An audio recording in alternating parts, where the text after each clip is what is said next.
Hello, everybody out there in podcast land. As usual, our PTG fam, we are thankful, as always, for you guys tuning into the show. This episode is brought to you by G2 Paintball, a paintball athletics company that is designed to turn you into a better paintball athlete. We always talk about the importance of athleticism in the sport of paintball and how it can help you transcend your career. Well, G2 has specifically designed a very in-depth training program to help you become a better athlete both on and off the field. You guys can head over to g2paintball.com to find out more information, kind of see what they're all about, and check out some of the stuff that, myself, Tyler, and the Dynasty guys use during the week or before practices to get warmed up, get ready, stay in shape, and be prepared for Sunday paintball. This episode is also brought to you by Transfuse, one of the best electrolyte brands in the business. We are so stoked to be partnering with these guys. They've been making a splash in the paintball scene for about a year now, and we always are a huge fan of supporting the companies that support paintball. Transfuse has an amazing electrolyte blend with magnesium, potassium, all the things you need for rehydration, coconut water, but it also, one of my favorite things about it is it also has some very essential vitamins that just boost your overall well-being, your brain function, your immunity, and in a time like now, immunity is more important than ever. They've got zinc, vitamin B3, tons of vitamin C, just really a lot of amazing ingredients. I'm always a huge proponent of making sure that your products have the right ingredients and making sure you're putting things into your body that are going to benefit you and not harm you. So Transfuse has done exactly that. They've got a bunch of awesome flavors. They taste really good. And you guys can head over to translabs.com. That's TRANZLABS.com and check them out. They've got also an awesome nootropic. I'm a huge fan of nootropics as well. Just all sorts of, wellness, brain boosting, awesome products. So head over, check them out. If you do decide to get any product, just make sure you type in the code play the game at checkout and you will get an awesome little discount there. So head over there. It's a nice way to support the show. We appreciate you guys. And, when you guys head into these grueling practices that are going to be coming up as things start to open up, make sure you're hydrating properly. All right. This episode was amazing. We had Kirill Prihidni from the Russian Legion on the show. He is the captain of the Russian Legion, probably the longest standing member of the team as well. And he was letting us know this is their 25th year as an organization. Kirill has been on the team for about 20 years and just has a well of knowledge. If you guys follow him on any of his social media platforms, he's always pretty outspoken and does really amazing write-ups of different events around the world, different, political views on paintball and the sport and ways that he thinks the game can grow. And he's just a really insightful, intelligent person and obviously has had so much success in the sport of paintball. And the Russian Legion organization is one of the most talented, stoic, and storied organizations in the history of the game. So sitting down and getting to talk to him was absolutely amazing. This was an awesome conversation, and we definitely hope you guys enjoy the show. All right, we'll see you in there. That was an insane inside move by Marcelo Margot. Great communication. And the crowd starts chanting Harmon. Great shot by all the guys. So Tyler Harmon saved that game. He came out with 2 wins. Marcelo Margot was on fire.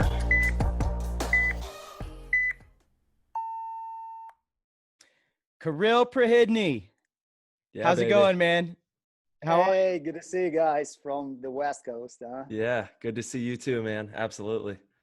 Fantastic. Zoom is connecting everyone so far nowadays. Yeah, There we go. They're doing great. Their stocks are rising too. I don't know if you follow the stocks or anything. They are blowing up.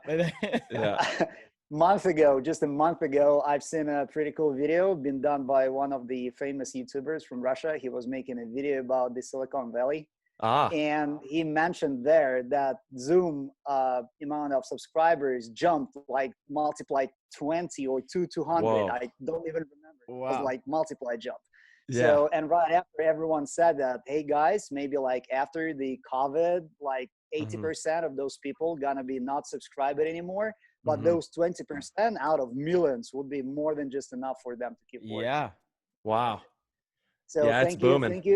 thank you for the Zoom. Yeah, that's the future for everyone, for making cool shows as you guys are doing. As actually David Justine, the Ripper, the guy from Hollywood, is also making that. So it's pretty cool. Yeah, the Reaper, he's awesome, man. We can't wait to see him too. Yeah, for sure. No, it's funny too, because I'm sure you remember Skype, right? Yeah, no one is using Skype now. Dude, Skype had 20 years to prepare for this. They're the oldest video conferencing company, and they blew it. They just blew it. Somehow Zoom came in as the new cool thing, and yeah, nobody uses Skype. Everyone is all about Zoom. Yep, Zoom. It's blowing up. Exactly, it's already blown up. Yeah, so totally. no one is using it. Just as plan, not even B, as a plan D. Yeah, I can connect to Zoom. What can I do then? Facebook? No. Okay. Gmail? No. Okay. Let's use Skype. I can't remember what. Usually the main trouble is nobody remembers the passcodes. Yeah, because everybody had the subscription, but what was the passcode? Because you've never been there like for years. Yeah, you're right. I do that. The few times that you have to get on Skype, I have to have them email me a new password. That's funny, man. Crazy stuff. Man. Well, so dude, let's go. Good to see you guys with no masks. It means that it's okay. Yeah. Well, we're in our house, so. Yeah, but when we do go out, a lot of the time, we do have to wear masks still, but it's kind of hit and miss. Like I'm in Arizona, where it's not quite as strict, but where he's at in California for Marcelo is crazy right now. Yeah, our state's very strict right now. Yeah. How about you guys over there? What's going on over there? Give us a little intel. We don't have riots so far. Yeah. Wow. I mean, actually, I've been really shocked today, like going through the Instagram and see like the black screens. I was like in the beginning, maybe the picture didn't download, but then I understood what's happening. And that's actually a cool way to support, the things that police people sometimes do over there. But I guess that riots, burning houses and robbing shops is not a good way anymore. Yeah. But at least over here in Moscow, we were among the first cities to make everything strict. Like that's an no. You even have like a nice cups, huh? Yeah. For the YouTubers. Everything is branded. That's of course. Yep. The YouTubers were drinking out of our Play the Game mugs. You can get them on the store at the website. But sorry to interrupt. No worries. A little advertising supposed. There we go. There you go. and buy the caps too, guys. Everybody pay attention to the cap. Yep, that's it. We'll have to bring you some. Yeah, we'll get you a hat. Next time we see you, we'll bring you a hat. Next time nobody knows when. Yeah, everybody hopes for the World Cup, maybe. But nobody knows exactly. Yeah, that's crazy, huh? It's probably damn near impossible for you guys to travel over here right now. I mean, we have a news that we're possibly going to have a chances to fly over August, latest September. So pretty much World Cup supposed to be okay. Okay, good. But that was a funny stuff that Tom Cole wrote us a message about like, hey guys, do you want to come to the Eastern Coast Conference tournament, so which supposed to replace the Chicago event? And I asked him where it's supposed to be. He said Washington DC. and up to the latest news, like Washington is on fire. I mean they were thinking about bringing in army people inside of the city. I think they have. They already have. And in many of the cities, they're trying to control some of the chaos, and there's many people across America right now that are protesting and coming together. And unfortunately, there are a few people that are causing extreme chaos, and that doesn't help get any message across. I totally understand the frustration. Well, I don't know if I can fully understand it, but I try to empathize with the people that have these emotions, but it's not a good way to get your point across. And it drowns out the good message that the good majority is trying to get across, trying to have more equality and less of these problems. But to be honest, one of the latest movies, like back from 2013, about the virus trouble. Yeah. I don't remember the real name. It was about the virus, and it was exactly the way how it happened now. It was in somewhere in China. Yeah. The bats made some shit. A pig ate some shit.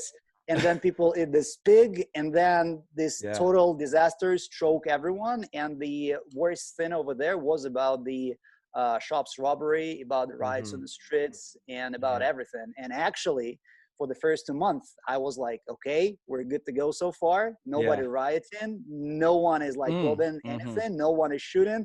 And then boom, it happened.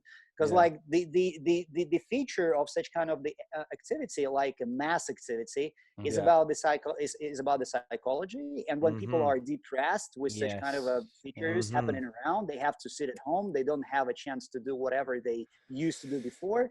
Plus, 30 million people are losing job right now in US. And imagine yourself at the place of this person. Of course, any spark would fire up like those dry leaves like that. Easily. Absolutely.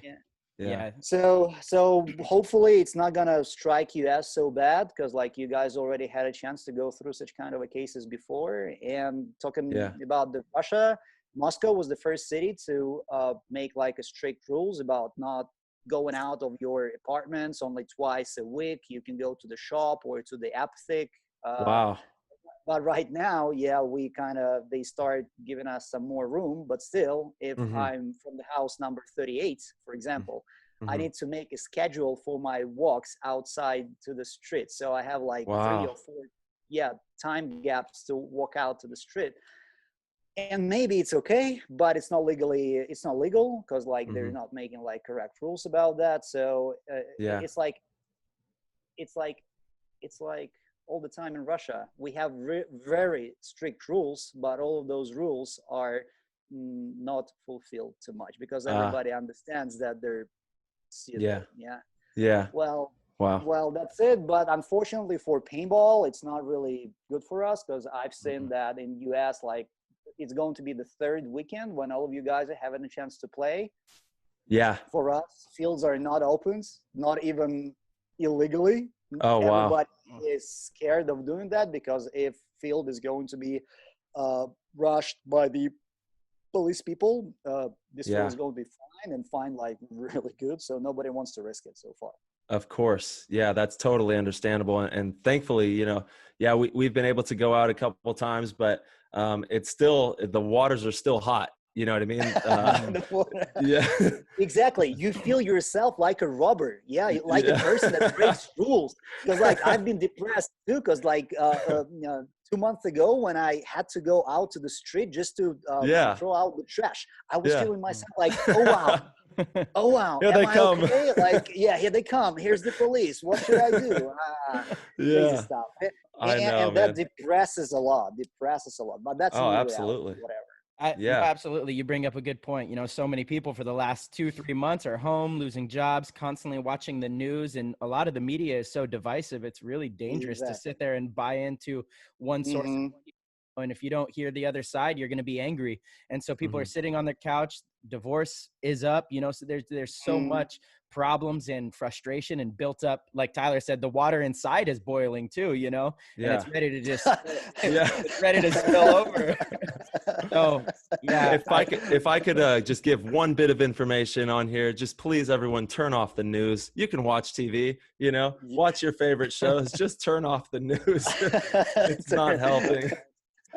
It's important to stay informed, but I like to read my news, and I like to get it from different types of news outlets rather than watching a news channel, like Fox or CNN. I don't know what you guys have in Russia.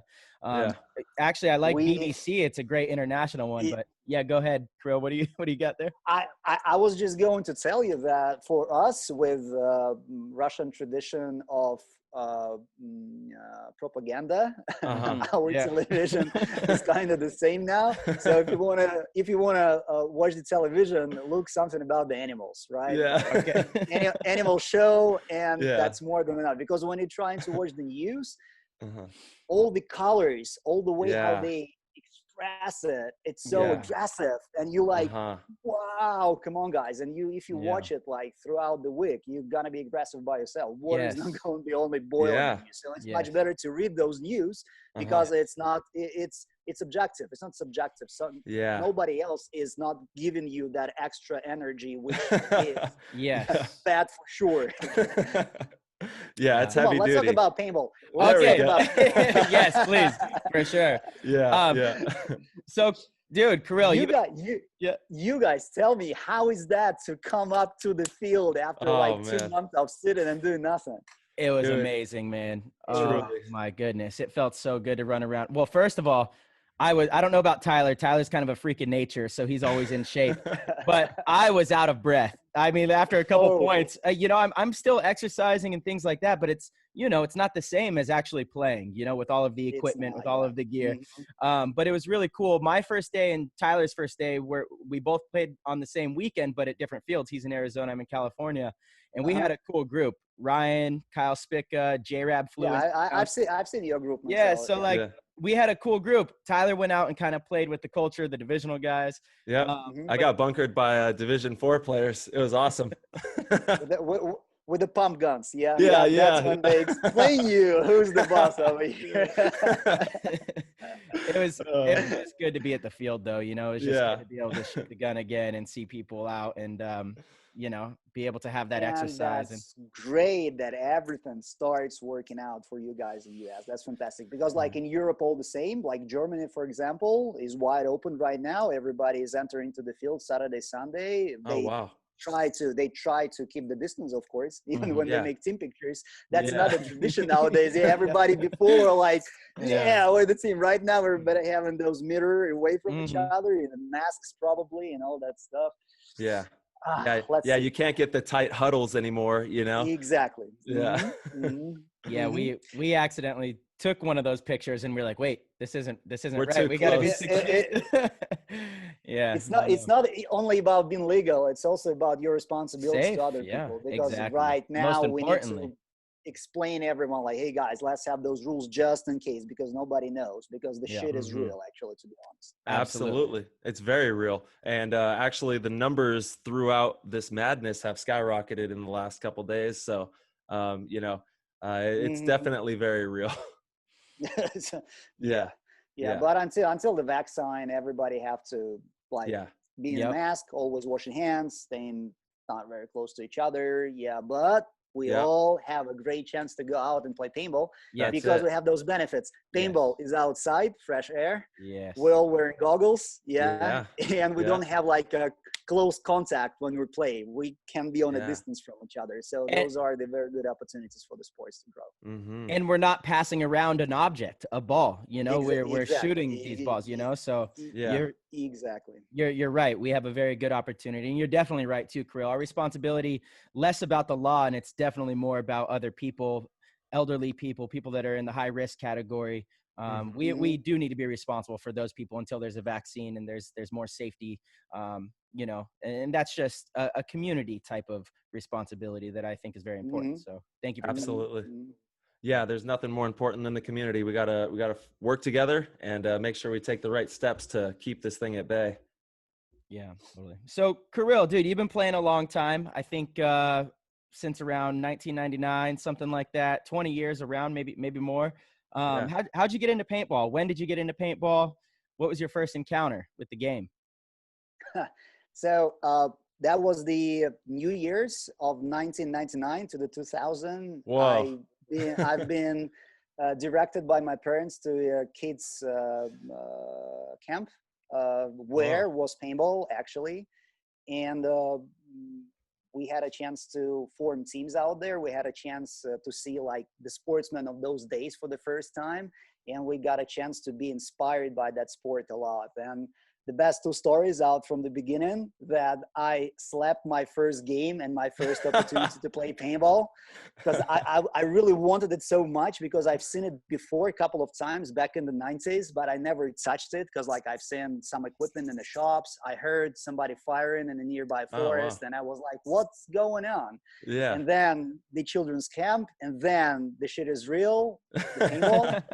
And I know that we're gonna have a chance to play the first game on Friday, like early in the morning, and I slept it over. And I was mad on myself, and I thought that I would never, ever play paintball again. I really had this feeling that, goddamn, never, no more opportunities. And that's how life played a game over me. And the second best story, guys, story, that the first tournament was among the kids in this children's camp, because we got groups of the age and groups from different cities. And my group was kind of really cool with the coach, and they coached us, and we kind of knew how to play paintball a little more than other guys who just entered that tournament. Nice. And in one of those teams was Fedorov, and Fedorov never played paintball. Yes. Whoa.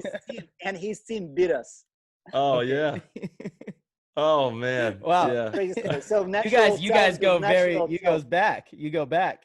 Yeah. Back and forth all the time since those times. Yeah. Wow. And you guys have known each other for a long time then. That's crazy. Fedorov and you go way back. Yeah. So 20 years in paintball. And that's amazing.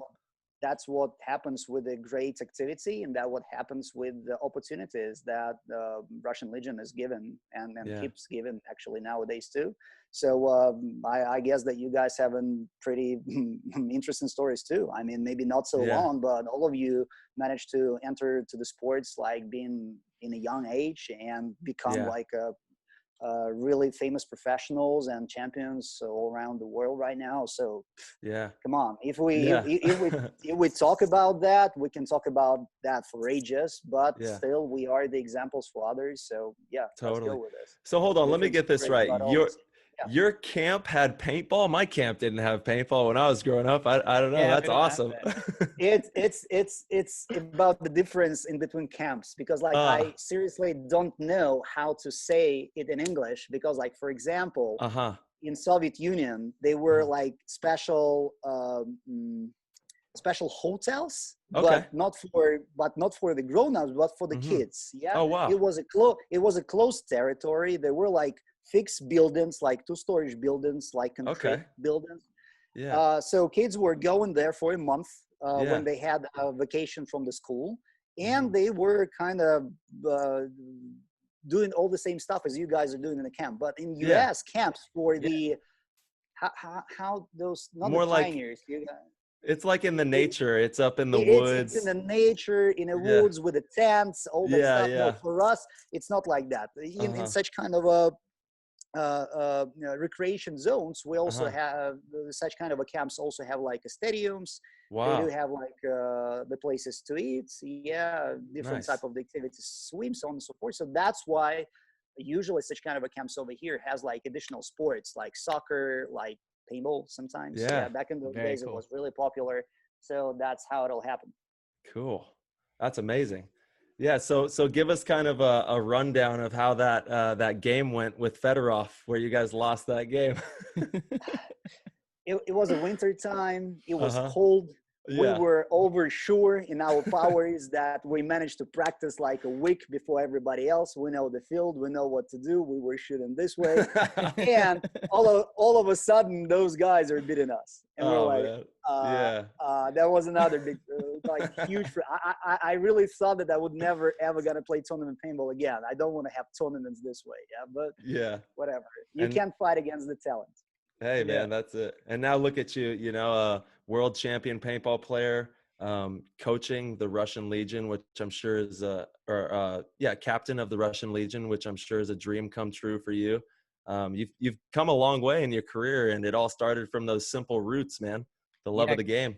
Yeah, everybody starts from a simple roots, and then it's up to your choice. If you want to keep doing that, and you really want to become somebody valuable, maybe in this type of the sports, but you still can do that, and you can do it in any age, because to be the best, like for example another type of the sports, like the professional types of the sports, you have to get there like early and to be really good, because I don't know in what conditions you guys were, but I was like a fatty.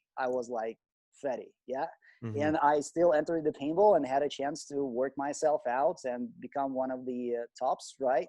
But in real sports, it's not gonna happen. Yeah. So yeah. paintball is opening such kind of the opportunity for any other kid who is not Mhm. fit so much naturally, but he wants to do some sports. Here you go. That's paintball. It gives opportunities. Yeah, Yeah. it's much more of a mental game, and that's actually a part of the game that you have really mastered. You've been one of the more dominant Russian players for as long as I can remember. You've been a cornerstone on the Russian Legion, and it's through the way that you break down games. You know, you kind of always seem to find yourself in the right position on the field. Maybe not the most aggressive at all times, maybe not making the big flashy moves, but always making the right moves and always being there for your team and making sure game plans are working well. And, you know, I got a chance to play with you in 2012, which was amazing, by the way. I have nothing but respect for you and the Russian Legion organization. But to me, you always embodied what it meant to play for the Russian Legion: structure, discipline, team, doing all of the right things, the drills, fundamentals. Because that was the basic of the team, the way how we managed to come out. Because like when we come play US players for the first time in 2001, we were all surprised to the fact that Americans are running and shooting all at the same time, because we were having like a short tanks back in those days. We were running to the positions first to settle and then start the fire, and Americans were like firing us. Yeah. And the first practice against the ground zero, it was a 10-10, 10-10, 10-man practice. 10-man, yeah. 10-man practice, and we managed to win 0 points out of 11 or 12 points. Oh boy. And since that time, when we got slapped this way, because we actually thought, hey, we're good. We're really good in Russia. We're kind of okay in Europe. So we're going to be okay against Americans. But that opened for us like a whole new category of playing paintball. And we realized that Americans are having that opportunity because you have like a vast amount of people who are playing all together. Out of 1,000 people, it's much easier to find one talent. And in Russia, we had a quite different situation. We have 10 people playing. Oh, wow. and it's really hard to get even one person who is naturally talented to play that well. So that's why we said, okay, we have these guys, and we need to forge those guys into somebody who can be at least at the same level with those Americans. Yeah, and that's how the real program came out of developing average person into a paintball player, skillful paintball player. So in simple words, with a short limit of time, we were able to create paintball players almost the same level as of the natural talents. And that's actually the way how everything is described. For example, for me to have a nice, great points or a winning match, I need to structure everything down. And if everything's structured and I have a hot buttons, I play well. Which Oliver, for example, may not do because he is a natural talent, and all those hot buttons are finally coming somehow all together, and it's over there. And all of your structuring planning is like, go away. It's not working. So it's about different styles of teams, different styles of preparation, and different styles of effective game out there. But I mean, it's okay because there's supposed to be different types of the games out there. Yeah, absolutely.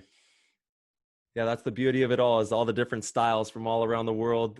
There's so many different camps and different game styles that we get to see. We're so fortunate to be able to travel to all these events and see each other all the time. And hopefully we'll be back to that soon, because it's been travel and experience it ourselves. And what the best part, to be the part of the development. I mean, do you guys realize that we all together created the sports paintball of nowadays by trying to be better than each other out there every new season, every new tournament?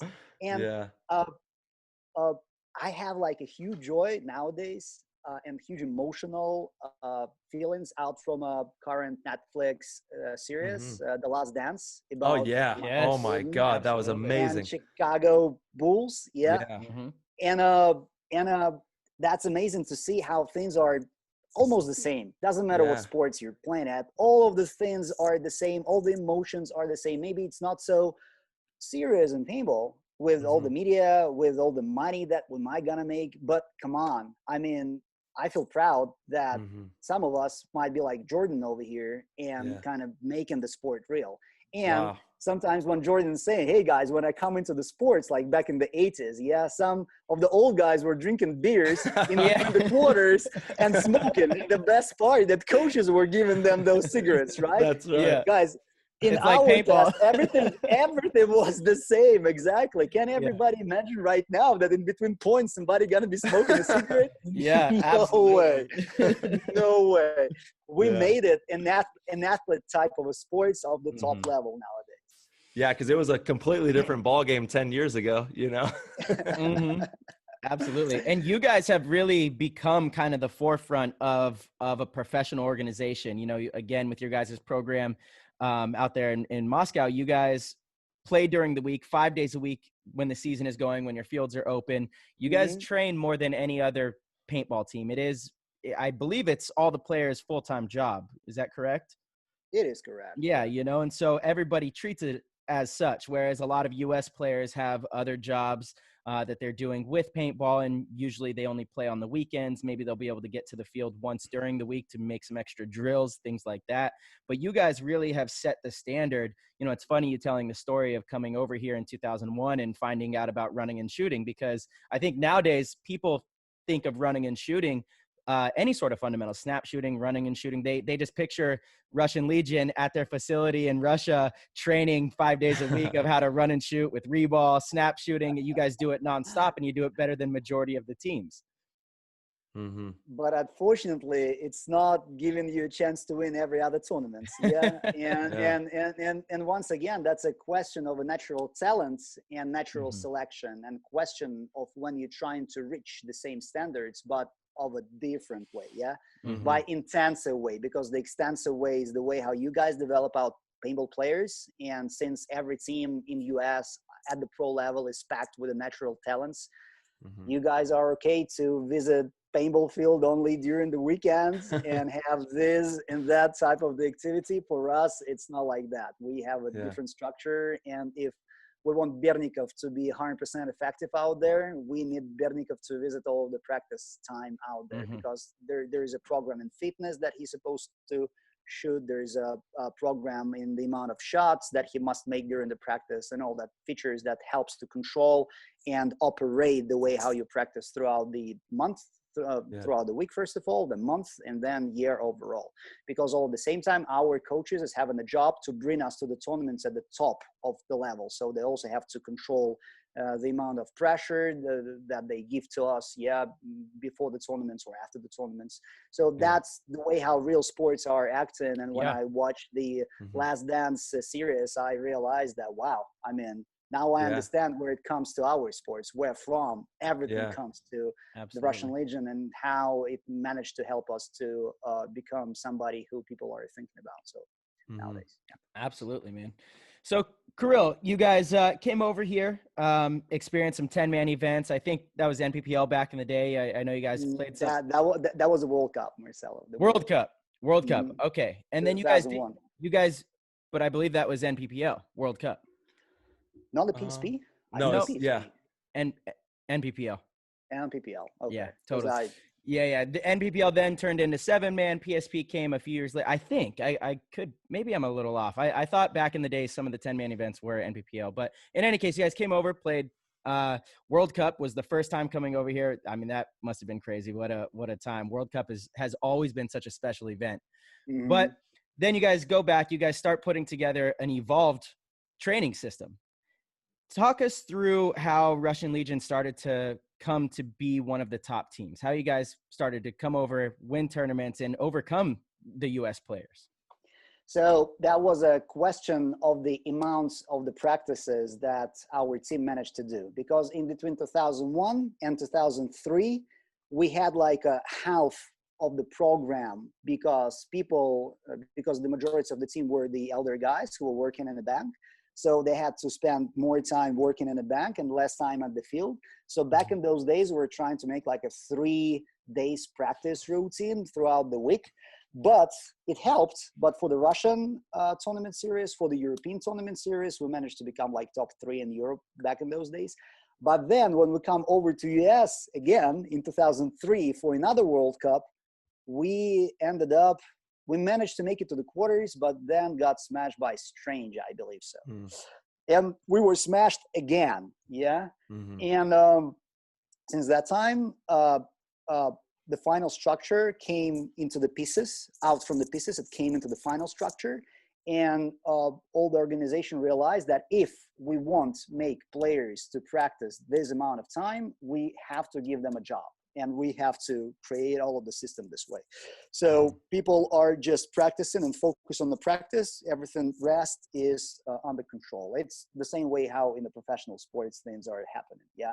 If you want a quick developments in a short period of time, make sure that you're gonna give a person as many practices as possible and less thoughts about the afterwards. So you practice, you have money, you have place to live. Fantastic. Here you go. Here's your contract. Let's go and roll it over. And from the World Cup 2003 to the beginning of the season 2004, we also managed to build up the first indoors in Russia. Oh, nice. And that's how we managed to maintain the practice process in a full throttle throughout the winter time too. And that's how we come to the 2004 season and dominated European X-Ball League. Yeah. And we were the first team to win a major professional tournaments in US, like in the end of the summer, Northeast Open or something like that. Yeah. And then we managed to play the finals of the World Cup 2004 against the Dynasty, but yeah, our structure didn't work out against the the magic, natural talents magic. Yeah, it didn't work out, and we got smashed by Dynasty again. But a huge boost to all of that was not only in amount of practice, about building up the indoors. It was also about the vision, because like the paintball that was existing till the end of the 2003 was the 7-man paintball, and it was good, it was interesting, but it was not an athletic type of the sports.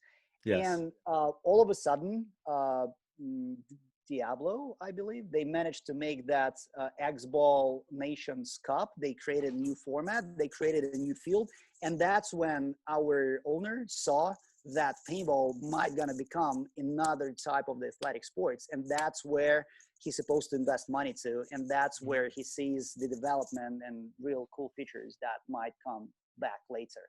And when everything gets together, the desire to invest money and chance to invest money, the vision of the new type of the sports that's supposed to be and is going to be more athletic, that's how, boom, everything came together, and we made this really quick development from the end of 2003 to the finals of the 2004 World Cup, and then 5, 6, 7, 8, 9, 10. Yeah. From then on, you guys started steamrolling. Steamrolling until we struck another trouble of professional teams, of everybody having their own interests and going all around, and that's when team went down with all the restructure processes, and that's natural. Every team's supposed to go through that, and you guys know what I'm talking about. And Marcelo managed to catch a very end moment when we just went all the way down. He was like jumping the train in the right moment before, like, that roller coaster that we've got. Yeah, we had a pretty good year in 2012. A little disappointing. I think we should have won a few of those events, especially that Chicago one against Infamous. Man, that overtime point was a heartbreaker. Don't say that. I also remember those feelings. Crazy. Yeah, but again, playing for the Russian Legion was one of the best times in my career. It truly was. It was just such a professional organization with professional coaches, professional players. Everybody on the team is there for a cause. It's very professional, and that's what you want out of a team, and that's in some teams that I was on beforehand, I think I had just come over from Infamous. It was the total opposite, like just complete chaos. And they won.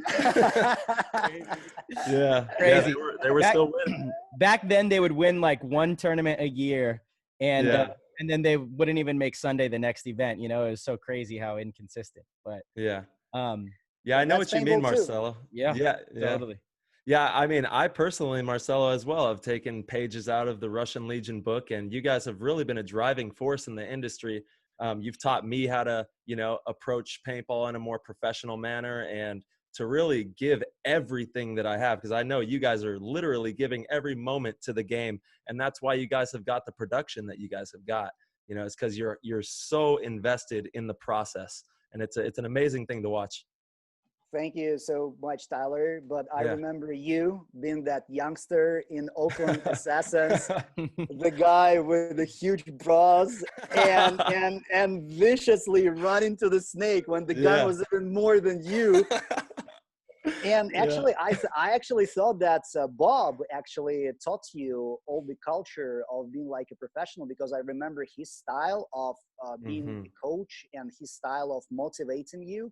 Yeah. And I believe that was the main feature of you to becoming such kind of a player of nowadays. Because usually what happened to you earlier really depends on how you gotta go later. Yeah, Oh, I totally agree. Yeah, Bobby was no joke. Bob would he scared the shit out of me, to be honest, sometimes. And the Oakland camp, that camp was a scary camp. The assassins were a rowdy group of dudes, and they definitely instilled a lot of hardcore fundamental practice techniques and approaching the game in a really passionate way. So I definitely commend them for that. But in the fundamental aspect, there's nobody that touches, the way that you guys have approached it on a fundamental aspect. Thank you. That's the only way to be the best, if you know the natural talent, once again. Yeah. Absolutely. Yeah. So in like 2000, when do you guys think Russian Legion really made the big splash? I know you went over to Europe, and you said that was back in 2003, 2004, did really well over there. But in the US, you guys started dominating for a couple years. I know when we had our battles, when I was playing on the Ironman, you guys were the team to beat. You guys were the goal that everybody was trying to take down. You guys had kind of surpassed Dynasty and the other teams, and you guys were, you had the talents like Fedorov, you had the fundamentals, you had the athletes, you had the coaching staff. You guys had it all at that time. But we didn't have a swagger and Swagger's big. Little magic, little of that freestyle. And we started to change our game a lot when we, like in 2005, we were once again like dominating this time the National X-Ball League, and we lost the finals to Trauma, who were like medium range team back in those days, because like we come to the finals like over sure, like come on, like Trauma, like, and they beat us like 0-2. like 2 matches in a row. Yeah. Right. And we're like real quick, Kirill, just for people listening, he doesn't mean 2 points. He means 2 matches. Back then we would play best of 3 matches. So, and these were 2 25-minute halves, full X-ball matches. It was a lot of paintball. It was insane. So, okay. 2 matches. 15 balls per second back in those days. And we were like, looks like we're doing something wrong. Yeah. And that's when, in between 2005 and 2006, we invited a group of the New York Extreme guys, Blonsky brothers and Alex Lundquist. Yeah. And they finally brought that sauce into our machine. That was together. So they explained us what it is, the American paintball, how Americans see the paintball from the inside, how we supposed to deal with that. And that was another splash that helped us to perform in 2006 the way different paintball. We managed to win our first World Cup in 2006, and that opens our new type of the relations with the world of paintball, because we started to get more legionnaires in. We really wanted to spread paintball around the world, to spread the culture, and that's how team was getting people from around the world. Because till 2005, we were taking only Europeans. We got Shallow from Brazil and his friend. Yeah, Miko. We got some, right? we got some Brits. We got Miko from Finland. We got all of those guys, but they were not. They were getting better, but team was not getting better because we still didn't have that sauce, right? And when we took Americans and we kept taking Americans into the squad throughout the other years, that was helping a lot. Yeah, because like you have a different angle of the game right away, and you can install it into your structure, and it works out pretty quick. Absolutely. That's so important, having all those different insights and angles, because sometimes, you know, even if you're running the most fundamentally sound, like you said, organized camp, that other sauce, that splash, that angle is that zest that you need to get it really driving home. Yeah. It is. And that's what actually helped us to become the international team, because like till 2006 for the American crowd, we were Ruskis, USA every time at the stages, right? And all that stuff. But since 2006, everybody like, wait a second, looks like some Americans are playing for them. Maybe they're not those Ivan Dragos anymore. Maybe we should stand for them. Maybe. And the best part was the 2009 World Cup when the crowd were roaring. Doesn't matter who was winning, just roaring. That was amazing. But it took us like how many? 6, 7, 8, 9, 4 years to become more familiar for the US crowd. Yeah. Wow. Yeah. Explain to the listeners, like, who weren't around in 09, 08, you know, what that energy was like in those big games. The energy was crazy because paintball, actually NXL of nowadays is really trying to come closer to that, because they're making huge staging areas. They're trying to attract people also, but still I didn't have the same feeling as back from 2006 or 2009. Back in those days when the tournaments were happening like in kind of Walt Disney area, they were packed, right? Like packed with people, like much more people were involved into the paintball.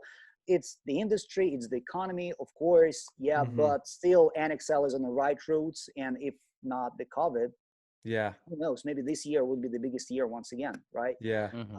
But the energy back in those days was crazy. Sometimes you couldn't even hear yourself. Well, and especially screaming the info, because they also had coaching too, so everybody's yelling from the stands, screaming, stands, all that stuff. But to be honest, at the last World Cup finals, the crowd was also so loud that I couldn't hear the beeps.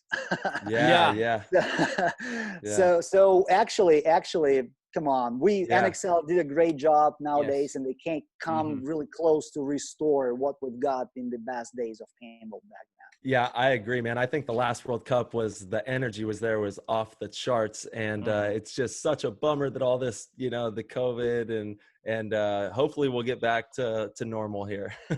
It's just for everyone. Doesn't matter what type of a crisis is happening. It's only the crossroads. Nobody knows what's going to happen after that, because for sure, like a bigger companies would try to find new sources to sell something, right? Everybody will try to see something new after. All of us got to be sitting back at home and having like a really strong desire to go out and play. Because sometimes playing season to season, like with really small pauses in between, you get rusted. You're not emotional anymore, right? Everybody knows it. That's actually why probably Oliver decided to go into the jungle, right? Because of that pressure. But right now, all of us, all of the society is having a fantastic chance to rethink once again if they really love paintball, or they just playing paintball just because. I believe that after, if NXL gonna have a chance to maintain the same quality of the tournaments, if NXL Europe gonna make the same, if people not gonna lose lots of money, everybody would love to say fuck to COVID and go out and play. Yes, sir. Yeah, fuck COVID. Oh man, emotional. It's just I love it. At home. It's my third month at home. So this is for the culture. This is for the passion. This is for the people, and we love it, man. Don't stop that passion, baby. Absolutely. Yeah, I love it. No, it was tough to compare to those times. 2007, 2008, 2009. I also liked they had the grandstands. They were like almost fully around the field, you know. So you would have people literally behind where you start wrapped all the way around the side, and then the pit side was packed too with all the players that wanted to come watch. So it definitely was big. But I agree, Kirill. I got to commentate your guys' match. Unfortunately, Dynasty didn't make it to the finals at this last World Cup, but I was up in the commentators booth, and the energy was, for the first time, I looked at Maddie and I was like, man, this is big. You know, it definitely felt massive, and it felt really cool. And I agree with you. I think the NXL is absolutely doing a good job. And you're right. If it weren't for all of this COVID-19 stuff, the pandemic that's going on, I think we were in a really good direction. So hopefully everybody is at home waiting. You're right. It offered a lot of time to reflect and kind of take a pause and make people excited to go play again. And so I'm hoping that when fields open, people, you know, will be financially able to get back out there and pursue their passions and continue to play. Only time will tell, but we got to keep people excited about it, you know? Keep people excited, and what Go Sports is doing with their videos, what Dynasty is doing with their new type of the show that Ryan is kind of making, the show that you guys are making right now, the show that David Justine is making right now.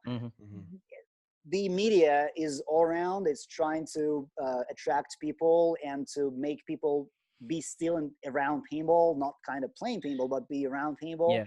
And that's the most important part that Will can do right now. And that's actually the part that we do right now with the Red Wave Online. Yeah, we've decided to finally make our practices online, because like when you break down paintball skills, you realize that muscle memory is a huge basis for your final skills that you're able to perform at the tournaments at any field.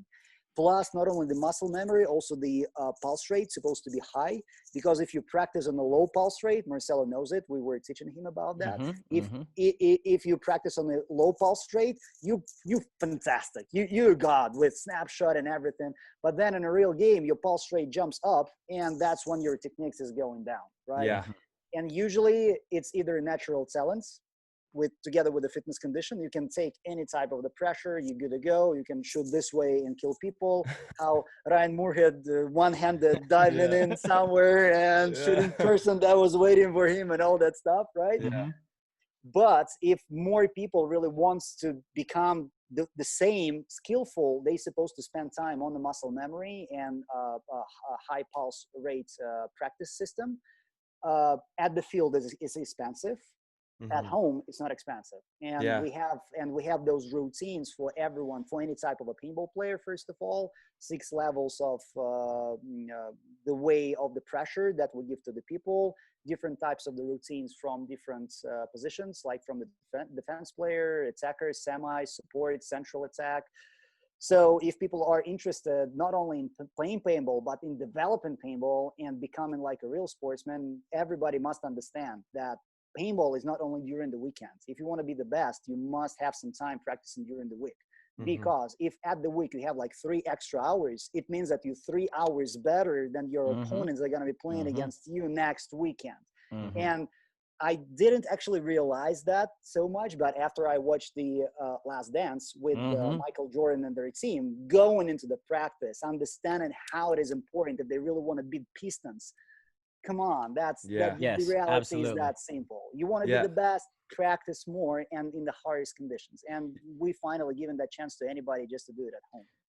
Yeah, I've actually been using a fake name and taking the classes. It's been outstanding, man.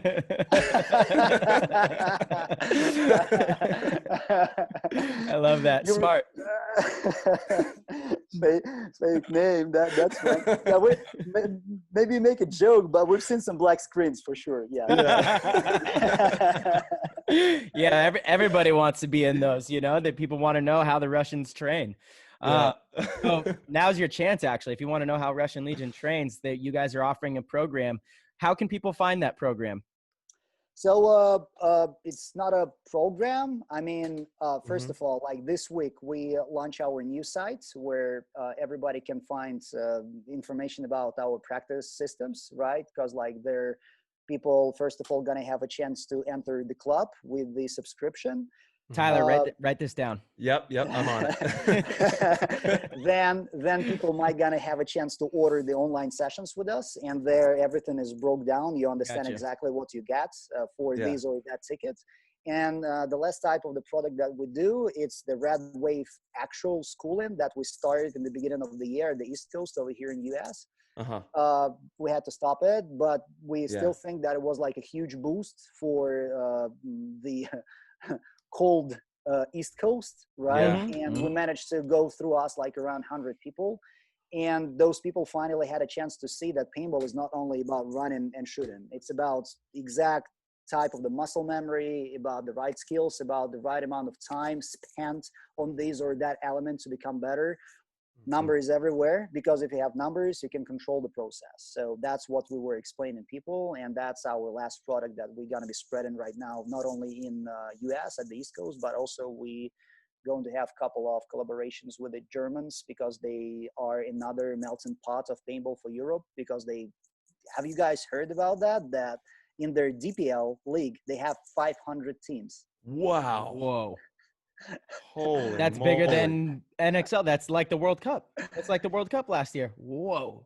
It's almost like a World Cup. And I believe that the secret is not only in the wealthy of the Germans. I also believe that the secret is that they have a rule that none of the Germans until 18 years old can shoot anyone from anything. And that's how those guys are living with such kind of restrictions. And then when they finally got a chance to go and shoot everywhere, they just right away back in the no offense about the Second World War, no offense about the First World War. It's just the natural feature. If you really want to do something what is cool, but you can't do it, you spend more time sitting and you start loving it, and it becomes your passion and you want to do it every time. So interesting. Very interesting. So that but it's only my ideas about the German. You're a pretty smart guy. But once again, Germany is huge. And I mean, the areas where they have this DPL, different lags of the DPL are fantastic. So if you guys have an opportunity to go there, when everything is going to be over, just use this opportunity. It's really cool. It's not far away from Frankfurt. Maybe it's a long flight for you guys for a weekend. But still it's a good chance to try maybe after one of the NXL Europe events, because they have DPLs even before, like a weekend before the NXL Europe event or weekend after. So it's a good chance to stay over or come earlier and kind of try how they play paintball over there. And lots of surprises are coming out of there. Lots of surprises. Nice. Oh, I believe it. Yeah, I've actually played over there. I was there. You were coaching one of the teams. The Syndicate, Syndicate. Yeah, this was a long time ago, 7 years ago, maybe more. I don't know, man. Time is kind of blurring, but it's an amazing league, and I know it's only gotten better. That was so long ago that I've been. I would love to get back out there. Absolutely, they do a great job. Is it still at that same field? They have a couple of fields for different divisions. Okay, gotcha. So that's how it all works. But talking back about the Red Wave, so right now we invite everybody to our Telegram chats where we upload the final information. At our side, people gonna have only to push the button and go to the Telegram channel where we form the groups, where we give the schedules, where we give the programs, and where we give to the people the links for the Zoom chats for people who paid, for the single tickets, for the private tickets, for the package tickets, and all of that stuff. Nice. Do you guys have a website as well? Yeah. What is that? It's coming out this week. I'm finishing it actually right now, and that's going to be like not only a website about the products, it's also going to be a historical site. From out there, you can learn lots about the Russian Legion, about the history, about our ideology, about our mission, and all of that stuff. Beautiful. Love that. Yeah, awesome, Kirill. That's an amazing thing you guys are doing for the sport. We're a huge fan of really any of the top players or organizations that are putting out content like that. It gives people an opportunity to pursue a path to the pro division. So I think it's very valuable you guys are doing that, especially for your region and for the U.S. players. I know U.S. players love Russian Legion. You know, you were saying in the beginning when you guys came over, it was a lot of USA, but a lot of people, and you know, a lot of that, you guys have just produced some of the best players in the world, and even American players, you know, Kevin Cali Rudolph, and obviously Fedorov. You know, you guys have produced so many players that don't play for the team anymore, but they've had just so much success, you know. But they are playing for other teams, and they're making those teams better and bringing them onto the top. So that's the process routine that we've got, and that process routine builds up a true champions out there. Yeah. What would be your favorite paintball drill? What would you say that is? Paintball drill, my favorite one. Yeah. Actually, I really love the fitness routines from our coach, from Alexei Yurich. I believe Marcel remembers this iron old guy. Yeah, he's the best. Who is the fantastic. He's like 60 plus years old right now, Tyler, but he looks like you if he takes off his t-shirt. I'm telling you, like he's unbelievable. He's unbelievable. Yes, and at certain period of time, we realized that simply running, simply sitting, making sit-ups with some weights, and then after going and shooting is not interesting. Like not interesting, literally. When you keep doing it for ages, it's like, nah, I'm not having fun anymore. So that's why he designed some type of the fitness routine where you have to go throughout the number of drills. Like you crawling, you making push-ups, you jumping, you pulling something, you towing something, you rolling around, and then you get a gun and you're supposed to shoot the target. So that's fantastic. So that's seriously fantastic. That sounds like fun. It is a lot of fun, and it's a lot of work when you have like triple repetitions, like in a short period of time with a really short gap to relax. And coming closer to the third shot, you're like feeling yourself like the old guy, like everything is shaking and like there's no techniques at all. And that's when you feel that you develop. And that's actually what our Red Wave Online classes are based upon. Like at your apartments, like on a short area, we can work you out real well. That's amazing, because the only time you can win a tournament is Sunday afternoon after you are exhausted. You've played many matches, many points. It could be hot, humid, and your body's tired, and you have to be able to have the proper technique and fundamentals and still make your shot count. So if you're not training for those situations, how are you going to win? Yeah, you gonna win by luck.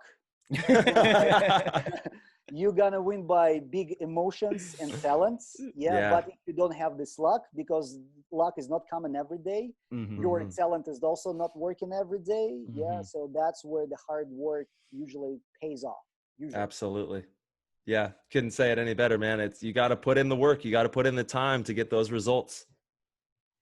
Exactly, guys. So how do you guys prepare for events? What's the I mean, I think I kind of have a good idea, but for the listeners, what do you guys do to get ready? What's the process? How long out do you guys prepare for, like, say there was an event, you know, or for Vegas? Let's go through Vegas. Easy. So usually we have a period of a month before the tournament to prepare. And each week is having different level of pressure that coaches are suppressing us with.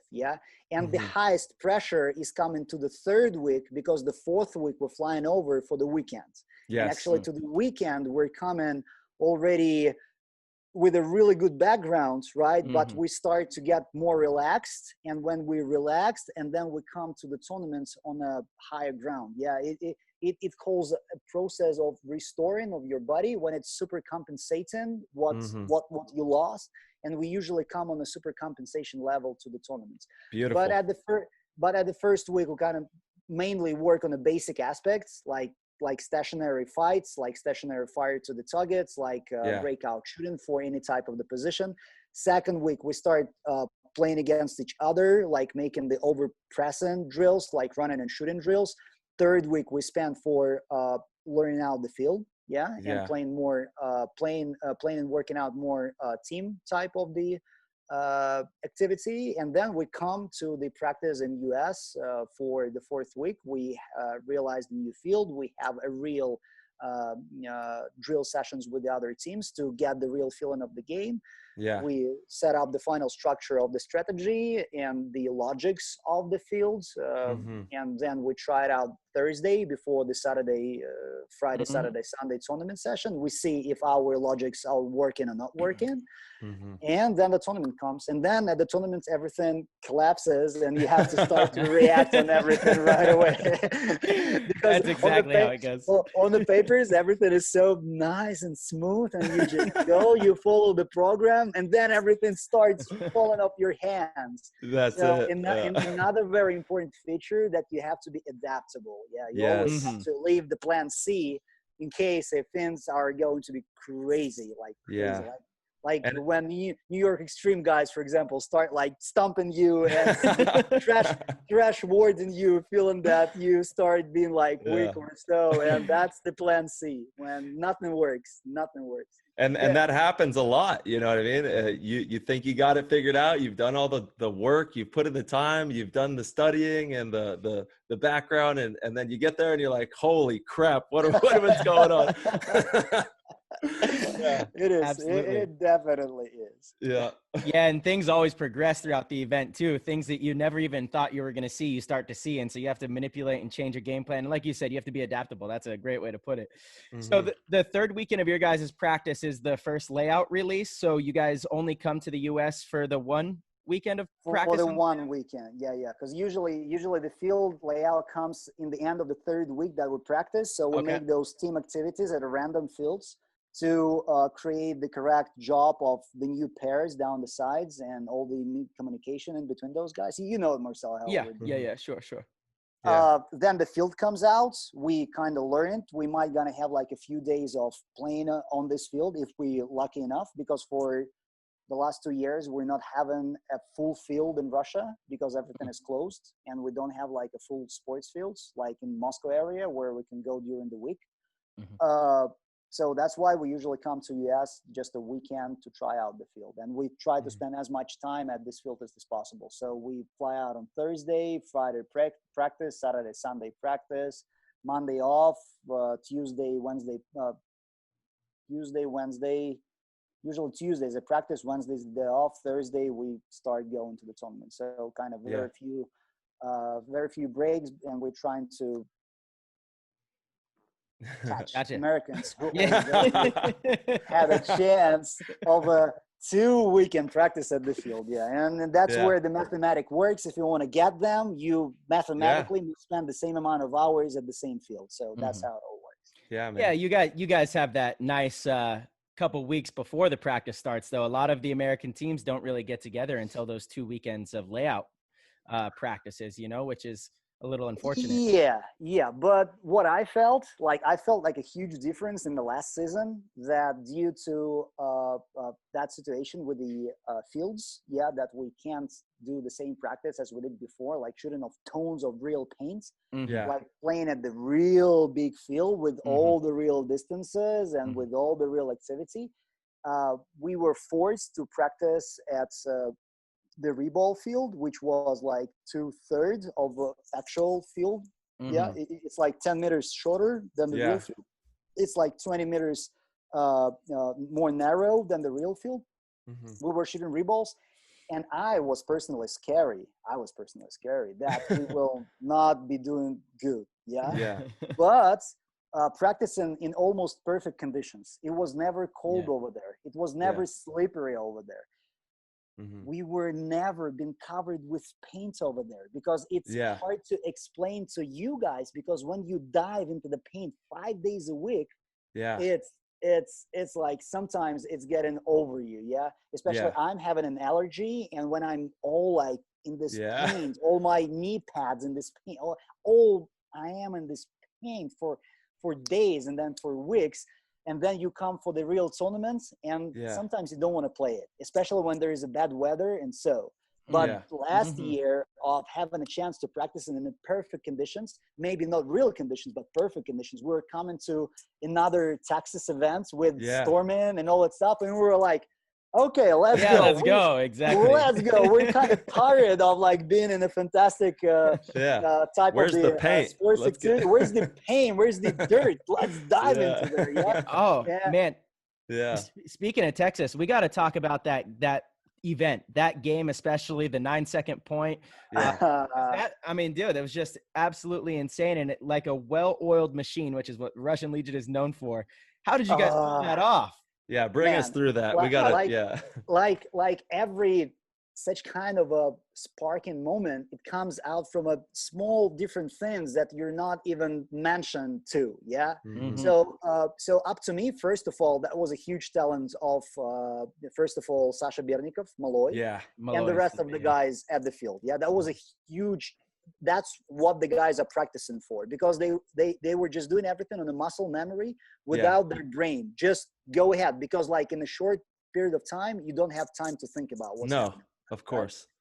Second feature, Impact got that penalty, and they had to be only with 4 guns. So the center of the field was not covered by the 5th guy, actually, that was supposed to be covered. Yeah. And third feature, guys had enough time to work out this combination, because that was a huge argument in between Impact and refs, having this penalty, not having this penalty, if they supposed to give us some more time over to the clock or not. So that's how guys managed to do everything really well, like mentally. And when the clock started, Impact were down emotionally, we were up emotionally, that was it.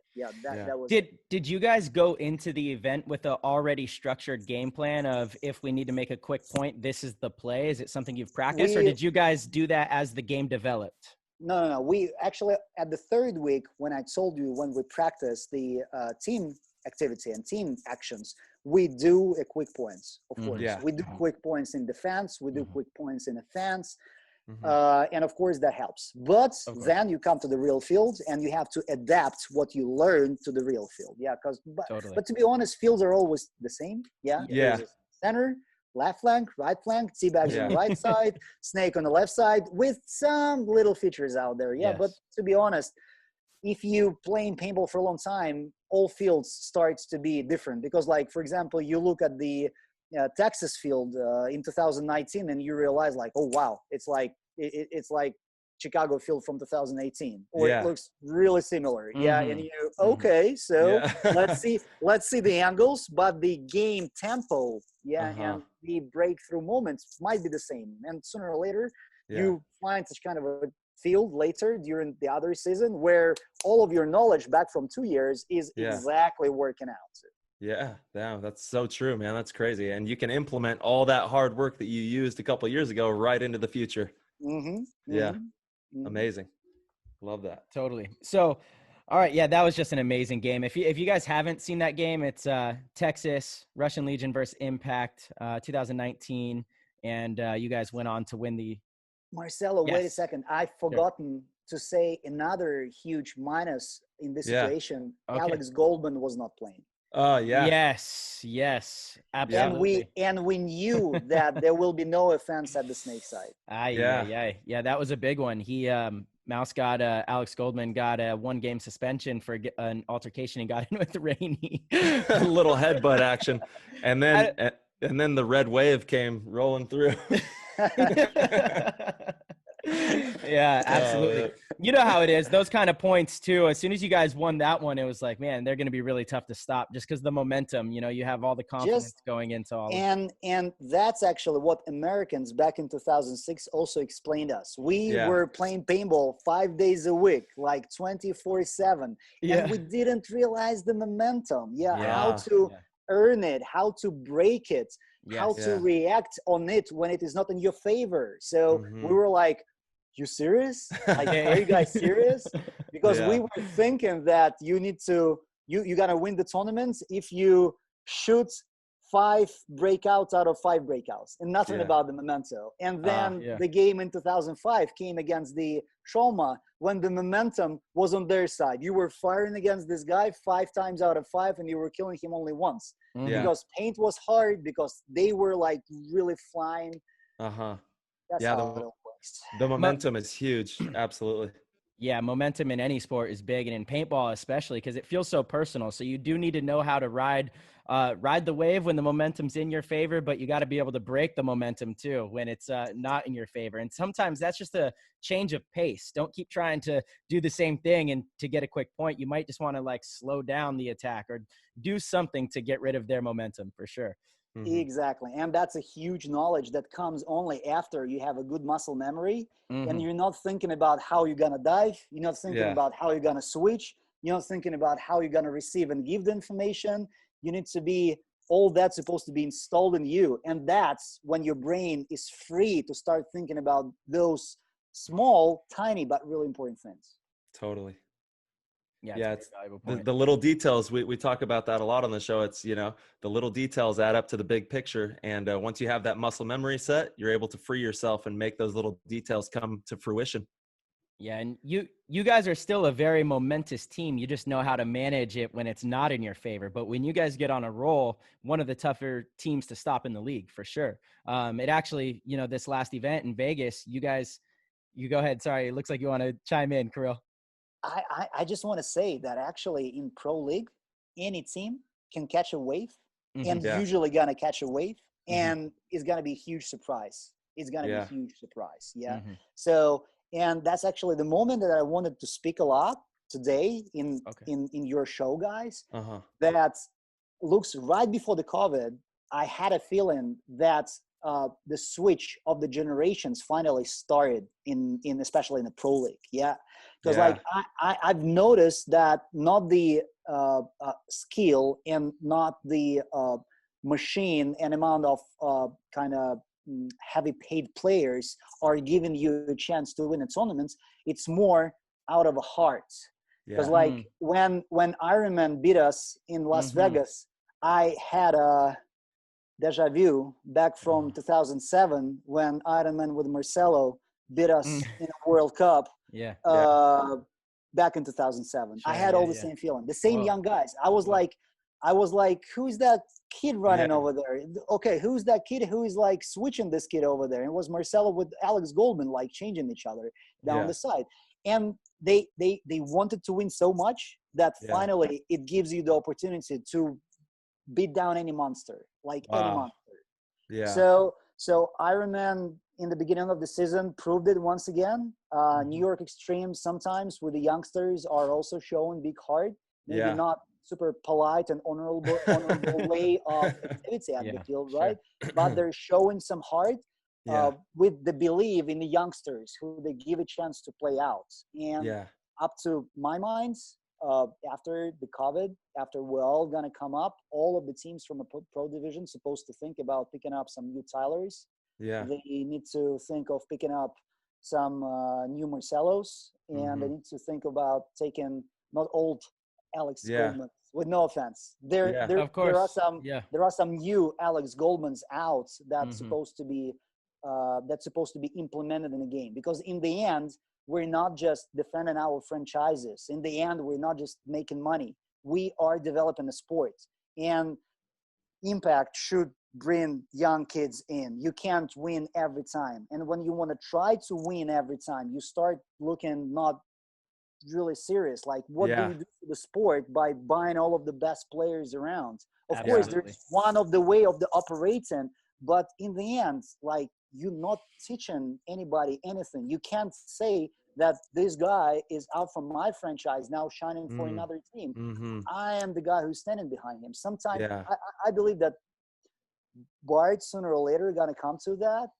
Like, once again, no offense, it's just my point of view from a side. But I would love to see in the Impact the full squad of the youngsters. I love that, man. Absolutely. And it's what you guys have done. Look at Karslev and Smotrov. I mean, pretty much all of the Russian grown players went through that program and became superstars, but you guys continue to do it. I think Smotrov and Karslev are amazing examples of it. Look at those guys. They're some of the most feared players in the league. They are. And actually right now, since our team is such a long ride, like 25 years in paintball this year, right? Wow. Congratulations, man. That's awesome.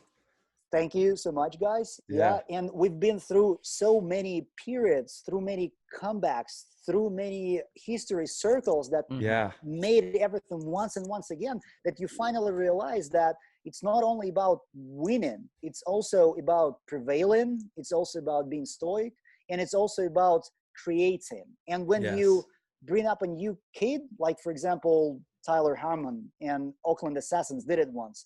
And then you see him playing in Dynasty and pulling out some crazy one-on-one points. You Bob Long in this moment, believe me, he's saying, that's my boy. That's my boy. And I really, really wish like all of the wealthy teams as Impact and Houston Heat to go this direction. It's not only about winning and not only about buying the best players out there. It's also about teaching. That's the way that wealthy franchises supposed to go if they really want to do something for the sport. It's not only winning. Man, I love the way you're thinking, man. I love the way you're thinking.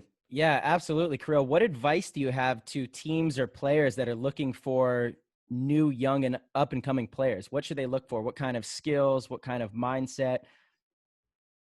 So usually there are two types of the youngsters. There are youngsters with a good fitness condition who used to be playing some other sports. And usually these guys are having some troubles with the mindset and with real desire to do something. And there is another type of the guys who are not having a good fitness conditions, but they really want to be somebody. So they don't have any troubles with the motivation.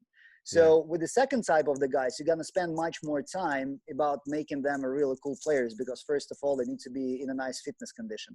And with the first type of the guys, you might going to be quick with making them really effective players, but later you might going to have troubles with them with their mindset, because they start being stars too quick. And after, if you're not working correctly with those guys, they might going to be like troublemakers for your franchise, so on and so forth.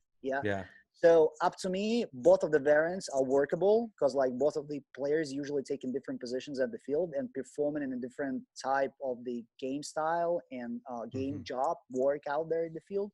But you can't throw away people. You sooner or later, some of the players who you were thinking that will never be playing at the top level suddenly may shine up. Just that player, all what he needs, just your support, that's it. Support and believe and feeling that somebody's taking care of that guy. And in the end, this guy will be your backbone for your team. No doubt about that. Yeah, absolutely, man. It's absolutely fundamental that we grow the future. That's what this is all about. That's why, I know this is one of the missions that Marcelo and all three of us sitting here are on is nurturing the game, growing the game, getting a ton of people to play the game into the future so that we don't lose this beautiful sport and we have high level effective paintball players in the future. And there really shouldn't be anything on the forefront of our minds than that, right? Is nurturing the game to build that type of stuff.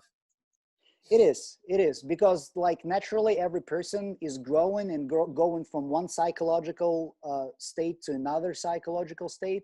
And if the beginning you're just a kid, later you become a parent. So all the same over here in the sports. Sometimes you really want to win, and that's okay. That's normal. That's why we all in this game. We are the competitors, and we want to prove to each other who's the best alpha male over here, right? And but sooner or later, you seriously realize, okay, what's going to be after me?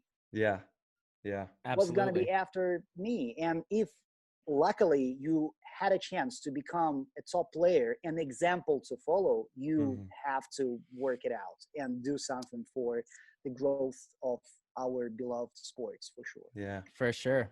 Man, that's awesome advice. How about advice to players that are looking to work their way up through the ranks and want to get on a team that's in a higher division or even pursue a professional dream? What advice do you have to those guys or girls?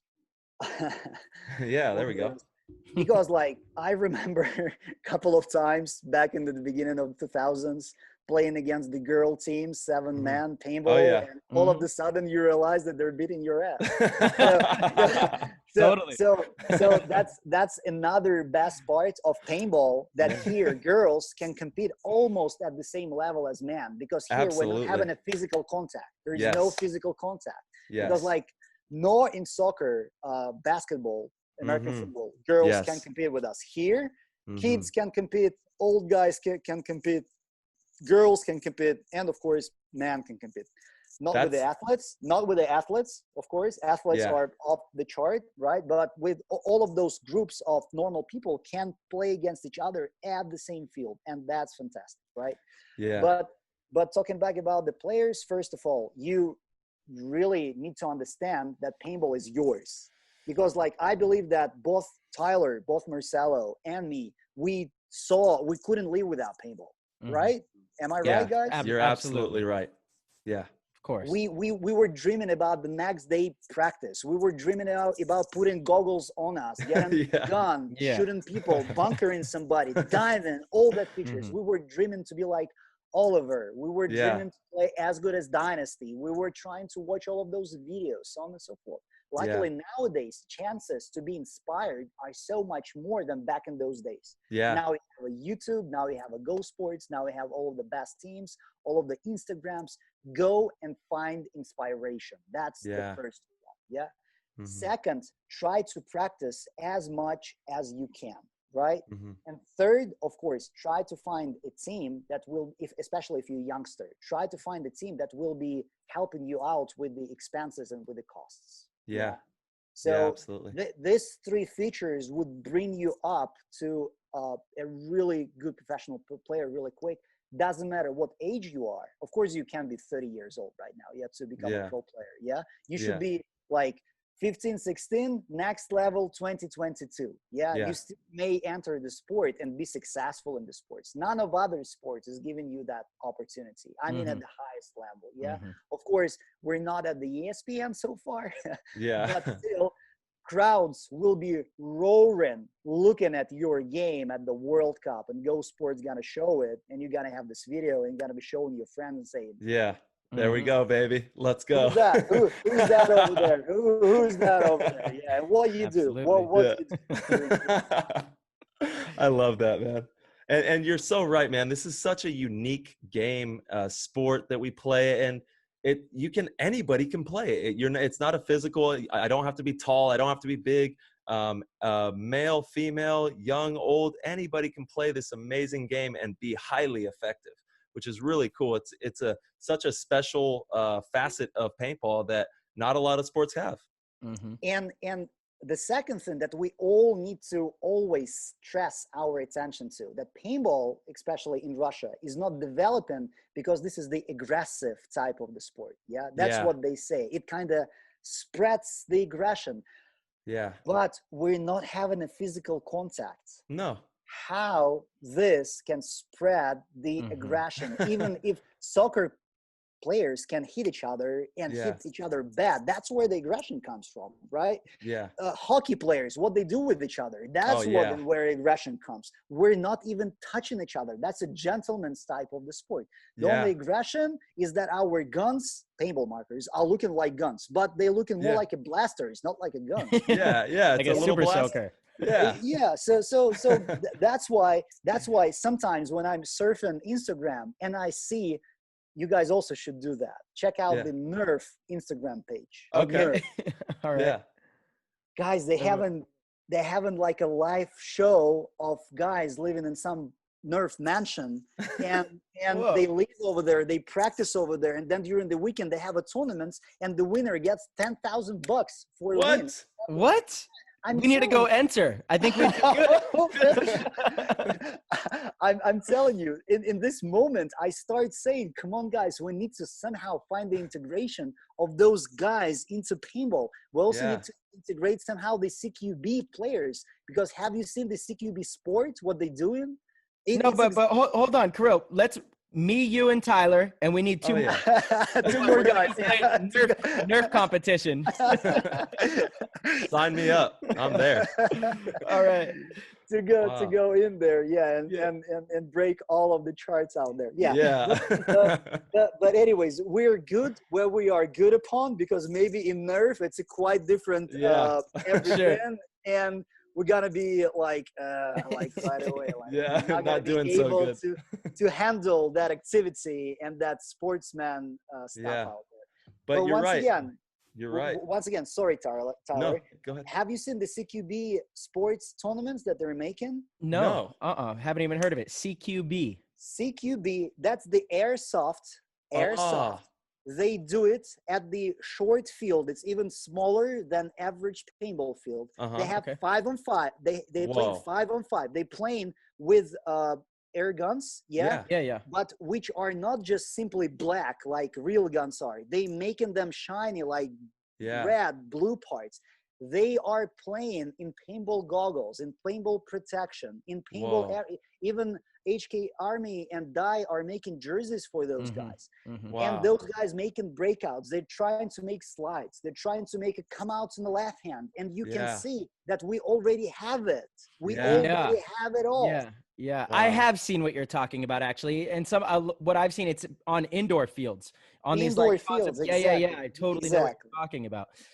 You know what, Kirill? This is actually a great topic. We definitely want to pick your brain. Again, I think you're one of the bigger voices in paintball with a very intelligent mind. And you have a lot of really good ideas. I know if you guys don't follow Kirill on Facebook, you should, because you do an amazing job, dude, of all of your post-event breakdowns. You definitely do your part in trying to better the sport. And I think you have a lot of great ideas. That's a good topic. What about format? What do you think we need to do to get noticed by ESPN? Have you seen the different one-on-one leagues that Brandon Short with Pro Tour and Go Sports with the Ultimate Shootout, different types of 5-on-5? What do you think? Up to me, we need to go from a different direction. We're not supposed to go directly to the channels, directly to big companies like Coca-Cola or like whoever else. First of all, we need to get the crowd. We need to explain, guys from Nerf, that guys, Nerf is good for the beginners. If you want to be like a real deal, go try paintball. Okay, CQB, airsoft guys. Okay, why you want to do the same with the CQB if you can do the same with the Go Sports in paintball? Come, do your team. Go visit the tournaments. Get that fame. We're talking about the fame because actually right now paintball is having this opportunity. It's having Go Sports, and Nerf is not having like a pretty good Go Sports. CQB is not having anything like that. We do have that. So if you want to be noticed, if you want to be famous, come on, stop your sports, go into the paintball. And that's the question of this integration in between type of sports where we shoot each other. That's another way of thinking. It's about making an association of such kind of a sports, and that would be much easier to create federations, and that would be much easier to create a bigger society. And if your society is big enough, you're going to be noticed by the channels, and you're going to be noticed by the big companies to sponsor. That's how it all works. Absolutely. Build the base first and then get the sponsorship from the big companies. Yeah, I totally agree. I've always said, instead of just trying to go straight to these companies, we just need to get people interested in watching what we do. If people are interested, if we have the numbers, then other sponsors are going to follow. That's mathematics, and these are the rules of business. They will have to talk to paintball about, hey guys, you're not aggressive anymore. Let's Red Bull will come and tell us, come on guys, we were thinking in the very beginning that we want to sponsor only single athletes, but now we see that we're supposed to sponsor teams, not only athletes. And that's how it all works. Hopefully gonna works. Yeah, totally. Yeah. What about the format? Do you think any changes need to be made so you can record it better, or you're happy? Right now, what we have is the best format, right? The question is about the camera angles, but that's a question of extra money, right? I believe that if Sina gonna have that extra foundation, he would create a fantastic product, a fantastic product, right? Me too.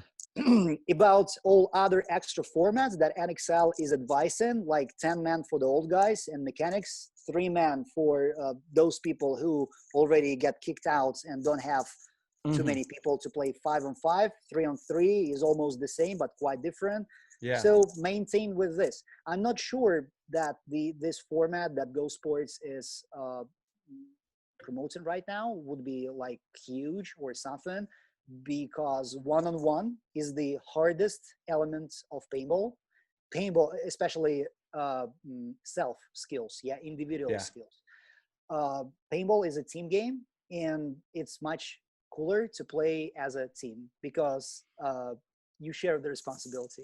I believe for people it would be really hard to go and play one-on-one, knowing that people are watching at you and everything counts on your small, tiny mistake. So that's why I believe everybody hates this rule in NXL, that in case of a tie and tie in the overtime, you have to go and play one-on-one. I mean, luckily, I experienced almost the same in I experienced this in Marcelo in 2007. Yeah. I remember. I wasn't going to bring it up.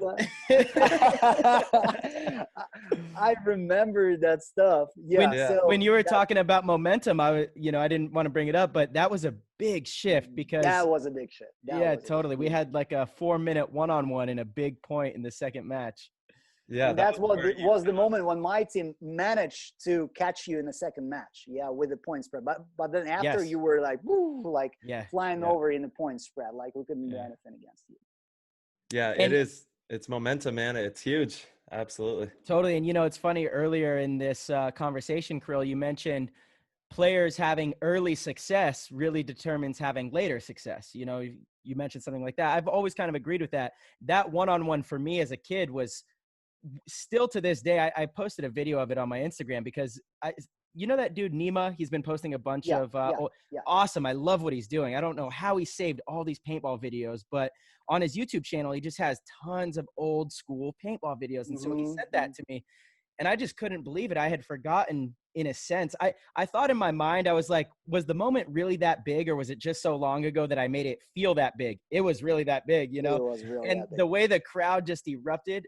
Forever, I have confidence playing in one-on-ones. I have, that moment in my career was definitely defining and definitely helped boost a lot of my confidence and momentum. And it's also helped you out to become one of the star players right away. Yeah, away. Yeah, that's how it all works. We can see the same examples in the big sports, like in the Last Dance against the Jordan. Yeah. To become the best, you have to be able to be strong in such kind of tiny points. Pressure moments. Pressure moments, and you must break those down and go through them. Yes, with the success, right? But once again, such a pressure is not for everyone. That's all what I want to say. So playing one-on-one and making it like a fantastic format for everyone, no. But make it as a good advertising. Yes. Because the picture is like, wow, there's like they're running, they're shooting each other. It's so athletic and quick. Plus, all at the same time, they push different buttons, and there's a smoke is coming out from them, and you're like, wow, what is happening? So that what's might gonna bring some more nerve guys into paintball. Who knows? They might gonna love it. Yeah, I know. Seriously, it could have huge implications off of just the draw of the eye, right? The way it looks. Totally. I'm a big fan of all of the different formats, all the different styles. If we have different ways that can appeal to different players, and that means more people are excited or want to watch, I think it'll help the type of paintball you and I play. The type of paintball we play, 5-on-5 traditional race 2 format. It'll help everything. The more people that follow paintball and are interested in any form of paintball is the entire sport. So I like that the new companies are trying to make all these different types of formats and cool things. Some of them, gimmicky, whatever. It's fun and it's more paintball, right? Yeah. Yeah, like we have the Pro Tour as well that's coming up. Where I'm going to be playing Keith Brown here at the end of the month. June 19th. Yep, June 19th. Yeah, that's going to be a big one. Yeah, can't wait for that. So can you Tyler explain me, because like I've seen one from Spica and somebody else last year. I've seen some of the X Factor guys against somebody too, and it's only one occasion a year, just only one battle, one-on-one, or it's a tournament, or it's not supposed to be. Brandon Short is he's actually running a lot more now in the upcoming show that they're going to do. This is the first time it's going to be live. So essentially what he wants to do is create kind of like a UFC night, you know what I mean? Where you have a Friday night fight showdown, and he's going to have, I think Chad is playing Pat Kraft. Chad, Bouchez is playing Pat Kraft before me.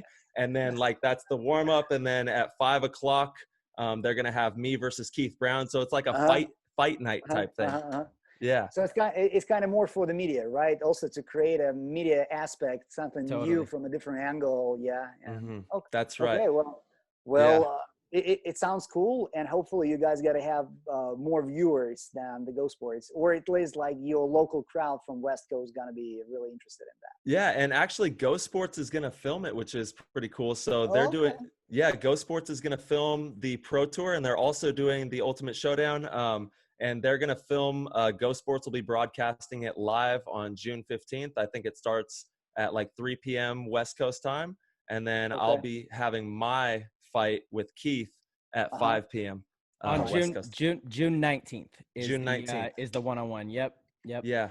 It's gonna be big time. I can't wait. It could be actually a new reality, because like since COVID, and we can create mass activity, mass around of people, maybe one-on-one could be interesting. Who knows? And I really agree with you, Kirill, about the team aspect. And I would absolutely love to see them add another player and make it a 2-on-2, or even a 3-on-3. I think 2-on-2 would be perfect, because it still gives you that opportunity. Say, you lose your guy off the break and you win a 2-on-1 and you're the superhero, like just huge boost for the team. Totally. It adds that another layer to it. Totally.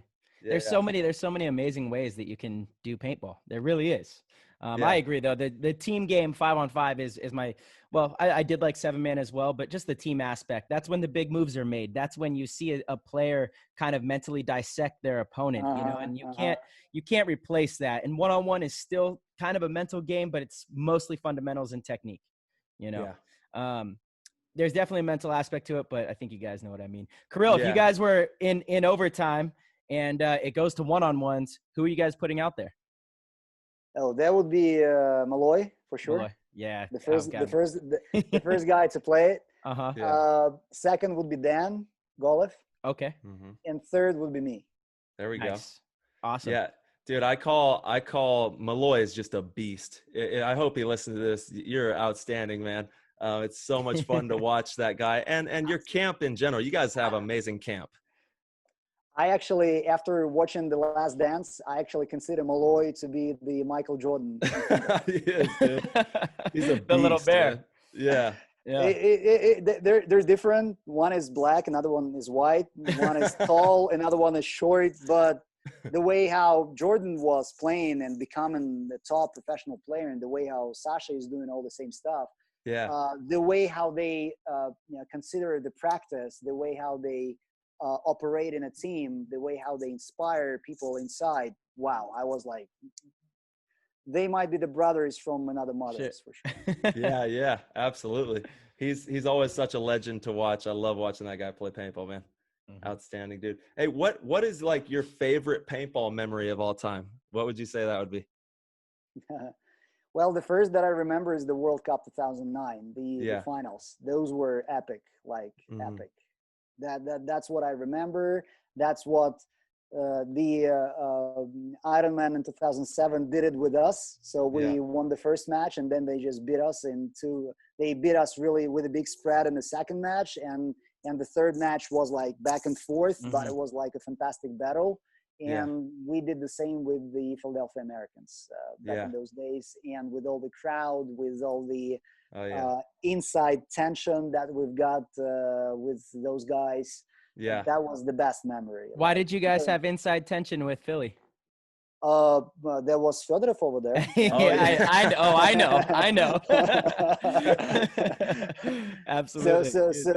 So they picked him up from Russian Legion. So he went there, and we had like a huge rivalry afterwards. Yeah. So of course, there was a matter of, you guys had the same with Oliver and Greenspan in Dynasty. Exactly. I was just gonna say it's the same as with Oliver and Greenspan. When Oliver left Dynasty, went to the Ironman, that kind of rivalry. Of course, you grow up together and have so much success together for so long, and then one of you leave to go to another team. Of course, there's going to be tension and a rivalry, and that was fun to watch and witness. And Fedorov is obviously one of the best to ever do it too. I mean, that guy's an amazing talent, being so many times in the finals and having that final spark to win the finals with some magic out there. Yeah, crazy. I mean, huge respect. Yeah, I can imagine how happy you guys were on that day in 2009.